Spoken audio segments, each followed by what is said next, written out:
Hey guys, I'm Kevin, and today we're going to discuss putting together an efficient practice routine. Now and then we all struggle to find the time to practice, so I thought today would be a good time to give you a template to maximize your time and your practice. So get yourself tuned up and let's dive in. The first element to a great practice routine is starting with a nice thorough warm-up. So the way that I like to warm up my fingers is with a little exercise I call the 1, 2, 3, 4 exercise. So the way I start this is I start on the C string of the first fret, and I'm going to assign a finger to each fret. So I play fret 1 on the C string, and I'm plucking here with my thumb, and then fret 2, fret 3, fret 4. I move down to the E string, do the same thing, 1, 2, 3, 4, and I move down to the A string, 1, 2, 3, 4. Now, something to keep an eye on as you're doing this. Really be mindful when you're practicing this, because it seems easy and like you can just roll through it. I want you to really watch your fingertips. Are you staying close to the strings when you're practicing this, especially when you get to your pinky, because a lot of times we'll have the tendency to lift our hand, and that makes the distance to get down to the string longer, which in turn slows you down. So you want to be efficient here and keep your fingers nice and close as you roll through this. You should see your fingernails pointing up at you. You should hear every one of these notes ringing out clearly as you go. Really focus on precision. Go through this slow and take your time. Now, to make it a little more fun and creative, you can mix up this pattern. So instead of just doing 1, 2, 3, 4, this time maybe try 1, 3, 2, 4, 1, 3, 2, 4, 1, 3, 2, 4. Or try doing the notes as staccato notes. So you just play them and lift your fingers to get these little short notes. Now, once you get rolling with this, you'll be able to attain a lot of speed. But in the beginning, focus on going slow. If you have a metronome, you can always add that into the mix.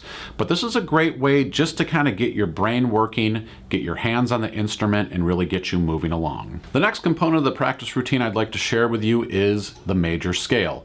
Now, this one's kind of a two-part. This is a little bit of music theory, kind of working the brain and the mental side of things, and it also continues to warm up the fingers as we go here. So I like to keep it simple, and I start with the C major scale, which we play starting with our open C string, second fret of the C string, open E string, then we play F here on the first fret, third fret G, open A string, B on the second fret, and then we end on C.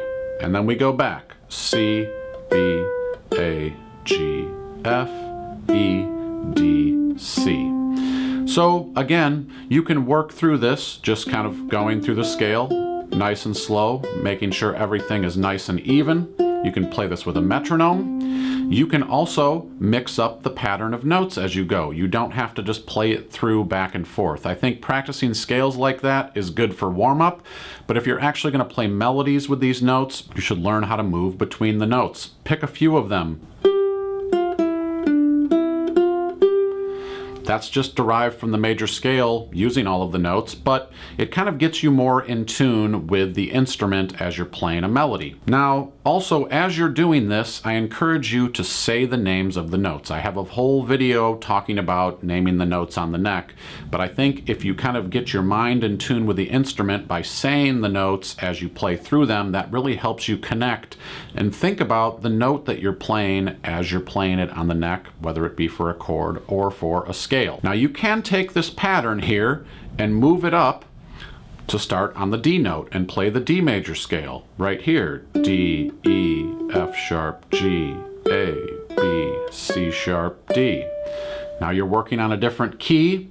You're also assigning a finger to each fret, just as we did in the 1, 2, 3, 4 exercise. You're working on being efficient, keeping your fingers close to the fret, all the different techniques that are all still part of the learning process here. So practicing the major scale, you can start on any fret here of the C string, and just note that wherever you're playing your first note, that's the key that you're in. So if you're on the 5th fret here of the C string, you are playing an F major scale. If you're up here on the 7th, you're playing a G major scale. So just keep that in mind. This is all good mental practice, and it gets the fingers warmed up. If you're digging the sound of my uke, head over to allforuke.com/shop. You can have a Kala ukulele for yourself. When you buy your Kala ukulele through AllForUke, you're supporting us, and we really appreciate it. Make sure you check it out. Concerts, sopranos, tenors, baritones, a wide selection of accessories, capos, and more.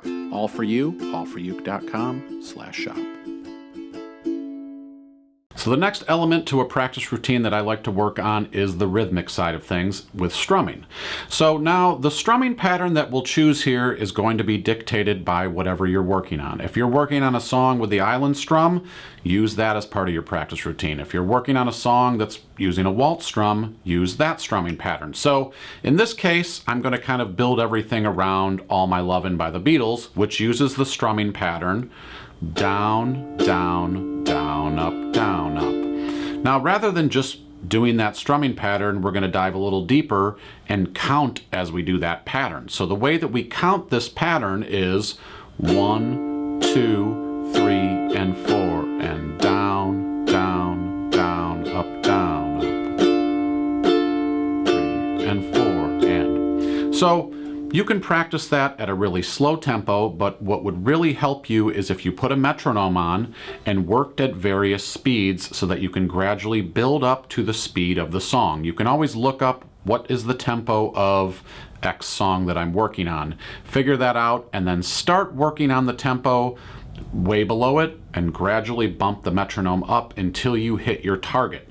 So just working on the strumming pattern, spend a couple minutes doing that outside of the song you're working on. I know it's easy just to dive into whatever song and try to play through the chords, but if you take this out of the equation, just work on the rhythm, it'll be a lot easier when you put it all together. The next element I want to discuss here is working on specific chords. Now again, this relates back to the song you're working on. In the case of All My Lovin', you want to find the places where you're having issues moving through the chords. So don't just spend your time working on the ones that are easy. Pick those spots out when you sit down and play through a song. There's probably a spot where you slow down, or you start overthinking, or you start doubting yourself and saying like, oh, here comes that spot again.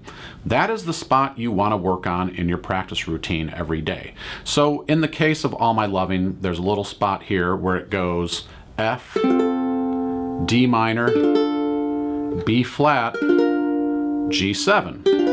Now, that's a little bit of finger calisthenics to work through that. So the way to practice that is take out the rhythm side of things and just solely focus here on your fretting hand.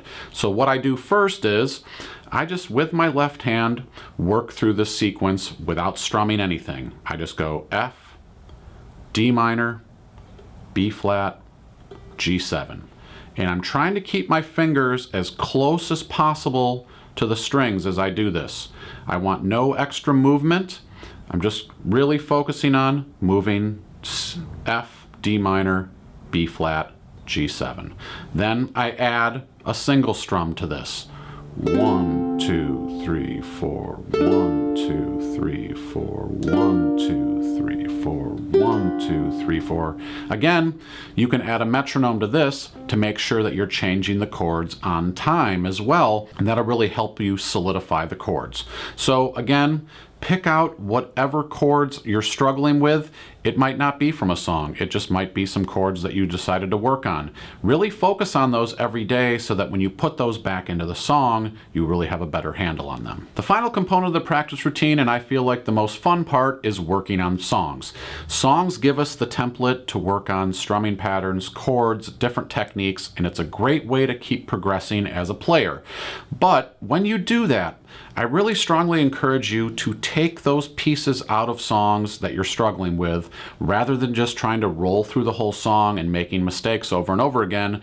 Really target those areas and work on them. So in this case, again, with All My Lovin', I'm going to take the chorus section that happens. Now, this is just a component of the song, and I'll spend a lot of time working on this move before I put it back into the song. So just an example here, I'm working through this chord progression here. So to do that, I first start by going through with just my left hand.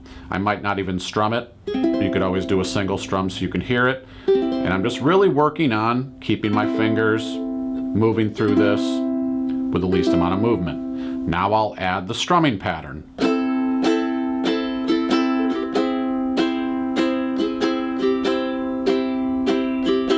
1, 2, 3, and 4, and count it if you want. 3 and 4 and 1, 2, 3 and 4 and 1, 2, 3 and 4 and after you've spent adequate amount of time working on that, go back, put it into the song, and play through the full song. I guarantee as you do this more and you target those spots, it might be the intro, it might be the chorus, it might be the bridge, doesn't matter, but if you put that back into the song after you really targeted it, I promise you it's going to work out a lot better when you play through the full song.